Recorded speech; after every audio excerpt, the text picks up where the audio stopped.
Boa noite, meus irmãos, sejam todos muito bem-vindos. Estamos começando mais um devocional, mais uma quarta-feira onde juntos aprendemos um pouco mais a respeito da palavra de Deus, um pouco mais sobre esse devocional tão legal do John Stott, a Bíblia toda, o ano todo. Não sei se é surpresa para você, mas para mim estamos na semana 29, isso mesmo. O tempo está passando voando aí e a gente tem aprendido muita coisa. Semana passada nós vimos a respeito do cenáculo, né? A Jéssica trazendo esse devocional e esse assunto tão importante. E hoje nós vamos começar a ver a respeito do começo da aprovação, né? Quando Jesus ele passa por esses últimos momentos antes de ser crucificado, é um tempo muito complicado. Então Jesus ele terminou a última ceia, ele se dirige para o jardim do Getsêmani, junto com seus discípulos, para ter um dos momentos muito complicados da sua vida. Não vou dizer o mais complicado, né? Porque o mais difícil foi quando ele foi crucificado, mas com certeza ele passou ali essa provação de uma forma muito complicada, realmente sentindo muita agonia. Bom, vamos lá. Marcos capítulo 14, verso 33 e 34 diz o seguinte: Jesus começou a ficar aflito e angustiado e lhes disse: a minha alma está profundamente triste, numa tristeza mortal. John Stott ele diz que essa agonia vivida por Jesus, ela pode ser representada através de um paradoxo. Por quê? Por um lado, nós vemos que Jesus ele tem sede por companhia, ou seja, ele quer que os seus discípulos estejam ali com ele quer sentir a presença dos seus amigos, das pessoas mais próximas, né, do seu maior convívio social ali. Então ele quer sentir realmente que os discípulos estão com ele.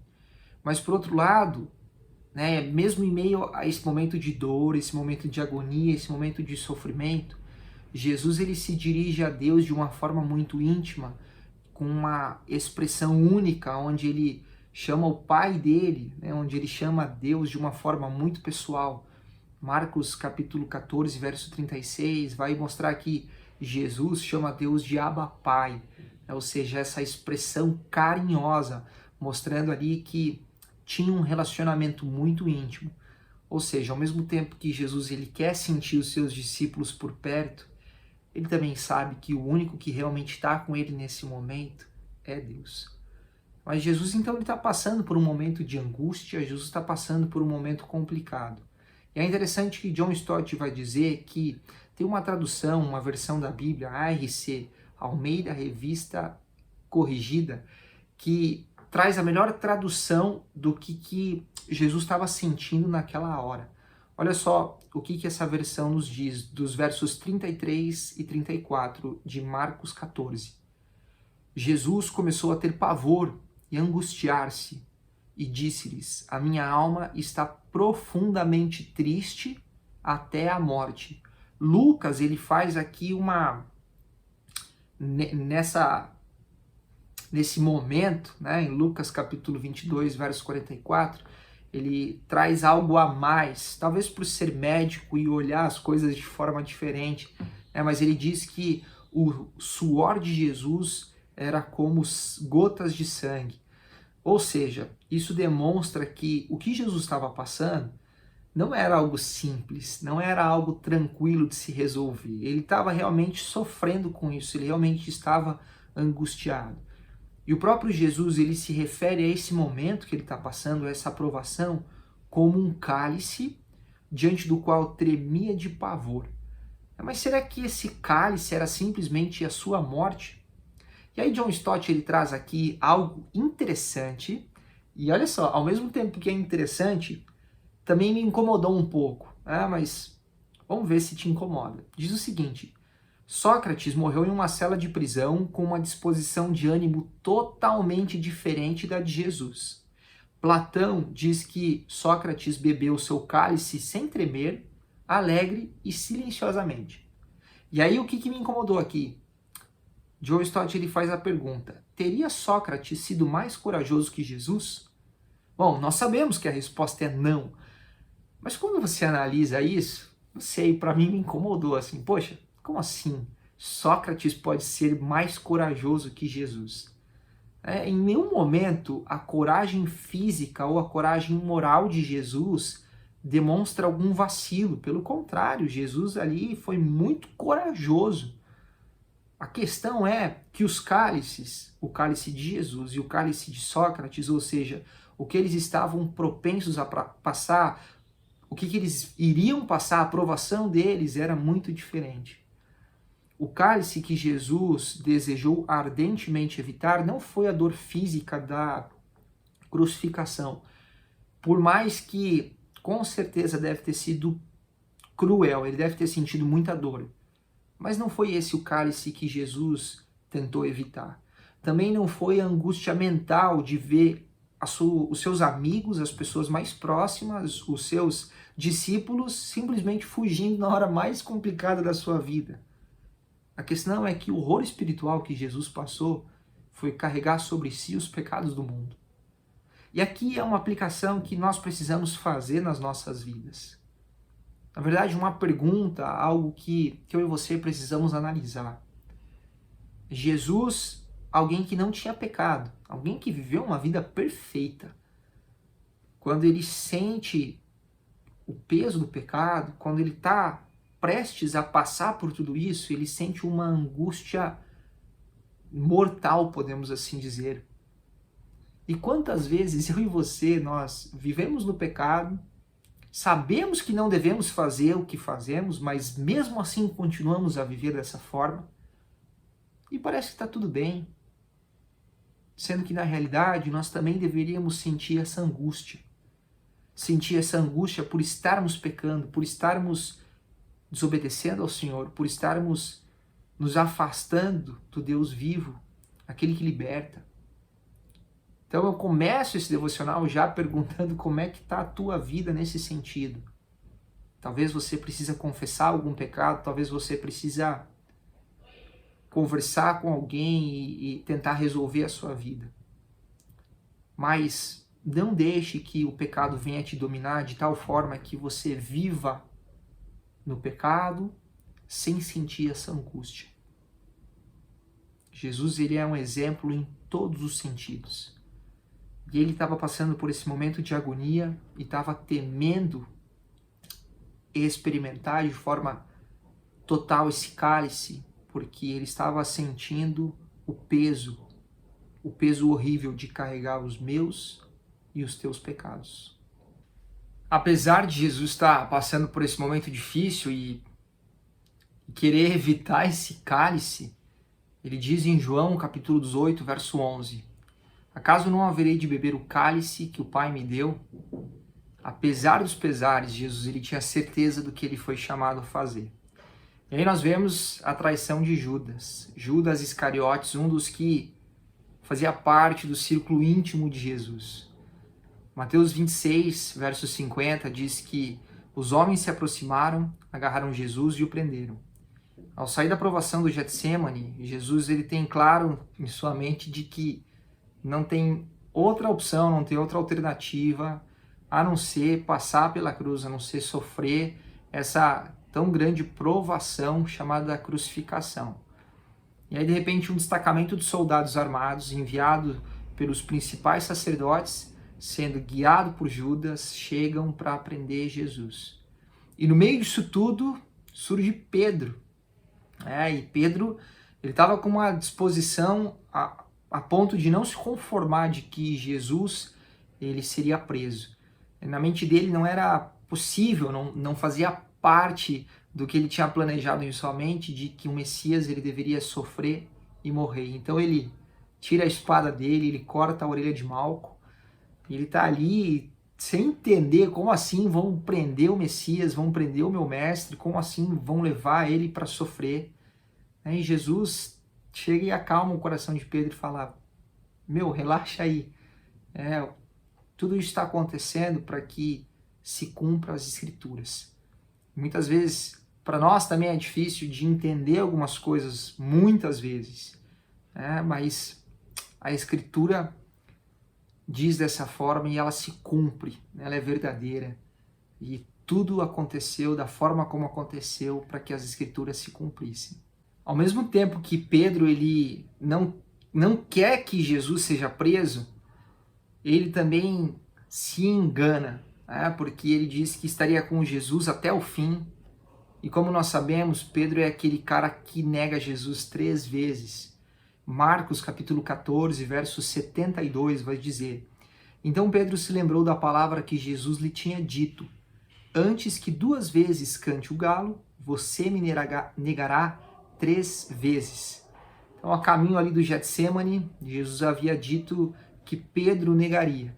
E Pedro, impetuoso como sempre, né, ele nega isso de forma veemente, dizendo que de forma alguma isso poderia ser uma possibilidade, né? De forma alguma isso talvez passaria pela mente de Pedro que ele o negaria, né? E Pedro diz no verso 31, mesmo que seja preciso que eu morra contigo, nunca te negarei. Então aqui é algo muito bonito de se ver, né? Seria mais bonito se fosse verdade. Mas Pedro está ali dizendo, não, Jesus, eu não vou te negar de forma alguma, olha só, acabei de... Né? Ele já acabado de cortar a orelha do cara ali, querendo dizer, Jesus, eu tô contigo, né? Eu não abro mão, pode contar comigo. Mas Pedro lhe nega Jesus. E é interessante que John Stott ele nos traz aqui que cada um dos 3 desafios e cada uma das 3 negações se tornam mais sérias que o desafio e a negação anteriores. E ele vai trazer para nós aqui essas 3 negações. Então, primeiro, uma das criadas do sumo sacerdote acusou Pedro de estar com Jesus o Nazareno, verso 67. Mas ele insistiu que não sabia do que estava falando. Então, o primeiro desafio aqui, a primeira negação, ele fala, não sei do que você está falando, né? Desconheço isso aí.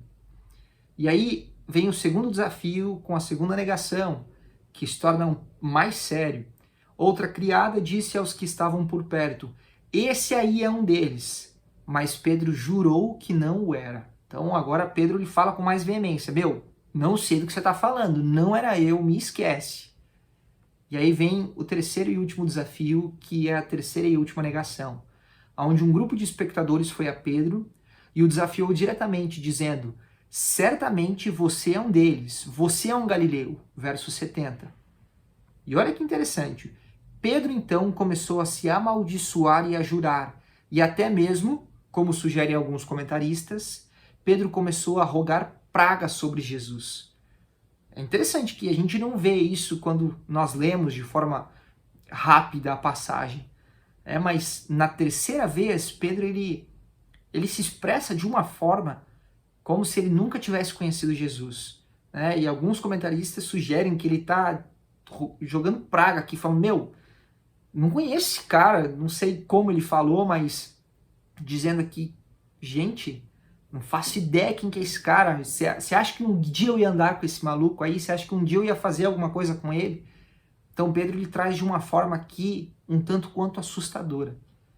E aí nesse momento, logo depois que ele fala tudo isso e ele despeja tudo isso, esse cara que falou que ia morrer por Jesus, esse cara que ia estar perto de Jesus o tempo inteiro, nessa altura o galo canta, Pedro se lembra e não só isso. A palavra diz que Jesus olha bem para Pedro. Imagina essa cena, meus irmãos. Jesus olhando para Pedro. Sabe quando uma criança ela apronta e o pai bate, né? O pai e a mãe corrigem? É uma coisa. Agora, quando a criança sabe que o pai e a mãe ficaram chateados com ela, é pior. Seria muito melhor se a criança apanhasse, levasse uma surra. Mas esse sentimento de que você magoou alguém, isso é pior do que levar uma surra. E eu acho que Pedro sentiu algo parecido com isso. Provavelmente foi mais profundo, porque não se trata de um pai ou de uma mãe, mas se trata do seu mestre. Mas Jesus olha para ele e Pedro ele cai na real e ele entende, poxa, eu pisei na bola com Jesus, poxa, eu fiz justamente o que eu falei que eu não faria, que eu ia morrer, mas que eu não faria. A gente não deve minimizar a seriedade das negações de Pedro, de forma alguma. Mas nós também não devemos subestimar a grandeza do perdão de Deus e a sua graça transformadora. O que Pedro fez foi muito cruel. Mas maior do que isso, é a graça transformadora de Jesus. Maior do que isso, é o perdão que somente Jesus pode dar. E nós sabemos que Pedro ele foi restaurado de tal forma que ele se tornou um dos maiores líderes da igreja, se tornou um líder muito forte dentro da igreja. Jesus, ele transforma. Jesus, ele muda as nossas vidas quando nós nos arrependemos. E voltando de novo, para entendermos a seriedade dos nossos pecados, a seriedade daquilo que eu e você fazemos de errado, nós precisamos também nos arrepender, nós precisamos deixar que a graça realmente transforme as nossas vidas. Nós precisamos buscar pelo perdão que somente Jesus pode dar.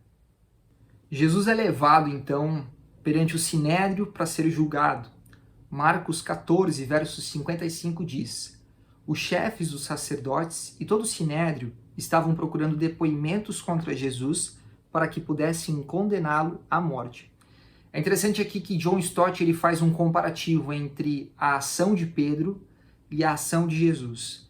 Pedro, ele nega Jesus diante de pessoas simples, diante de pessoas comuns. Jesus, pelo contrário, ele afirma de forma corajosa a sua natureza messiânica, não diante de pessoas simples, mas diante da mais alta corte judaica do país, diante de Anás, Caifás, Herodes e Pilatos. E nós vamos ver agora então o julgamento de Pilatos. João, capítulo 18, verso 28 e 29, diz o seguinte: em seguida, os judeus levaram Jesus da casa de Caifás para o pretório. Então, Pilatos saiu para falar com eles e perguntou: que acusação vocês têm contra este homem? Nós vemos que 5 ocasiões, em 5 momentos distintos, Pilatos ele declara Jesus como sendo inocente. Por que então ele simplesmente não soltou Jesus e teve a escolha certa?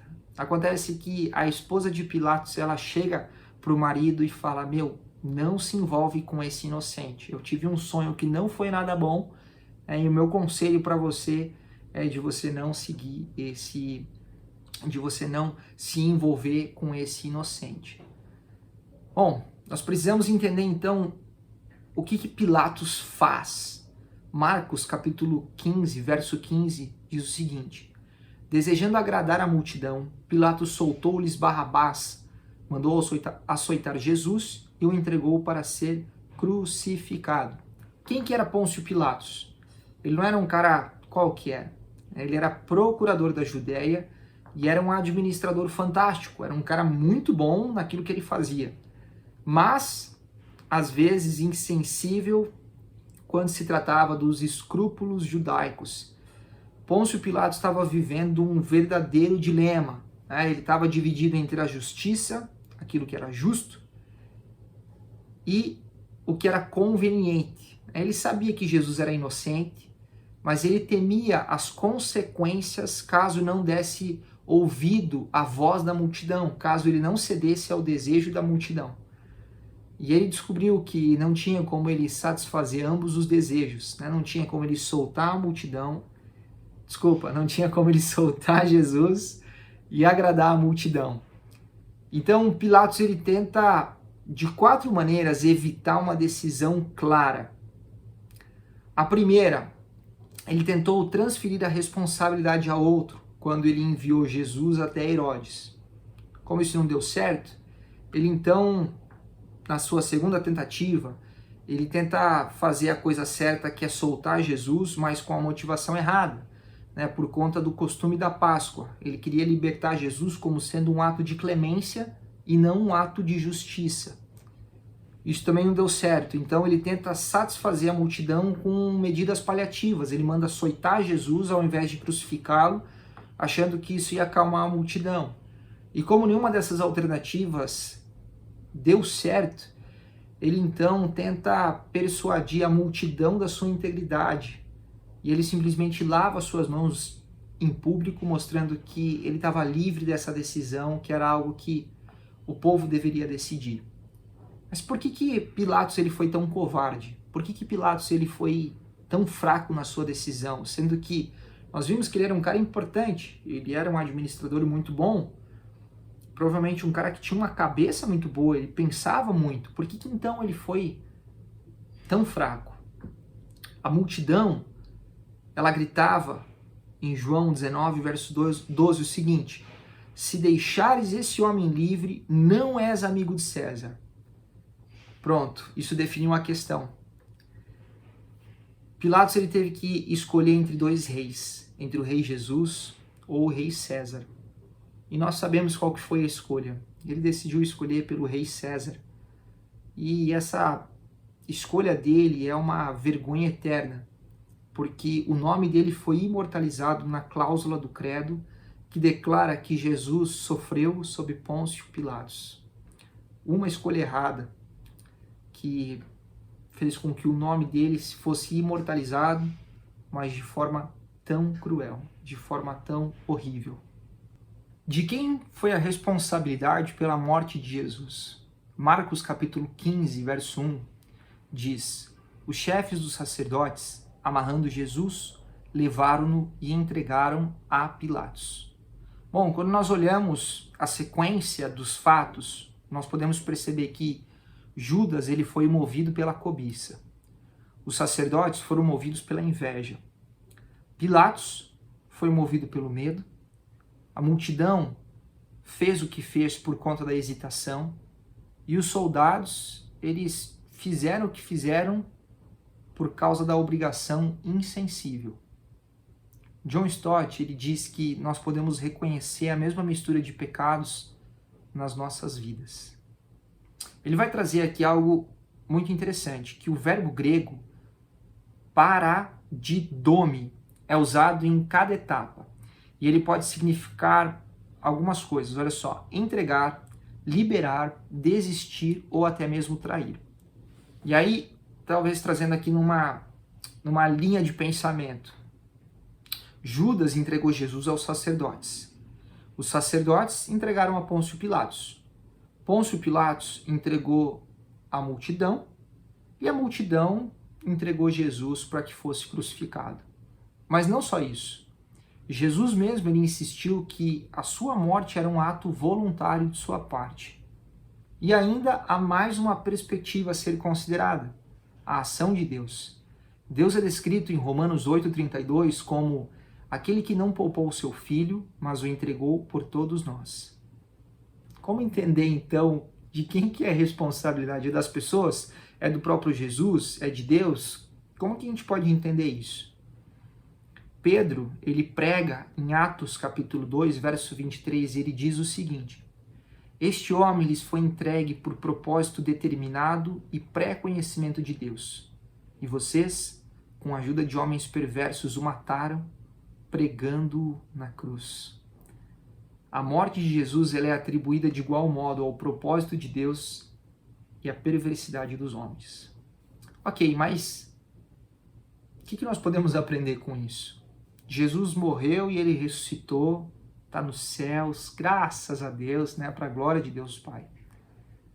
A questão é que a forma como eu e você vivemos hoje, a forma como eu e você usufruímos da liberdade que nós temos, da vida que Deus nos deu, a gente demonstra se a gente está glorificando a Deus Pai e realmente buscando viver uma vida que o agrada, entendendo tudo que Jesus fez na cruz, desse sacrifício, de tudo isso que ele teve que passar, se isso traz consequências positivas para a nossa vida ou não. Se a gente olha para isso e realmente dá valor para tudo que Jesus fez.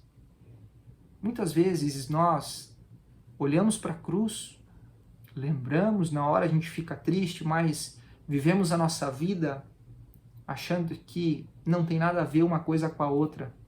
E a gente vai vivendo dessa forma achando que está tudo bem. Mas eu e você somos convocados a vivermos as nossas vidas realmente tremendo de angústia por termos a possibilidade de pecar. Nós deveríamos buscar por uma vida de santidade. Nós precisamos lutar por isso, para que de fato vivamos a diferença num mundo tão indiferente, para que de fato sejamos luz no meio das trevas.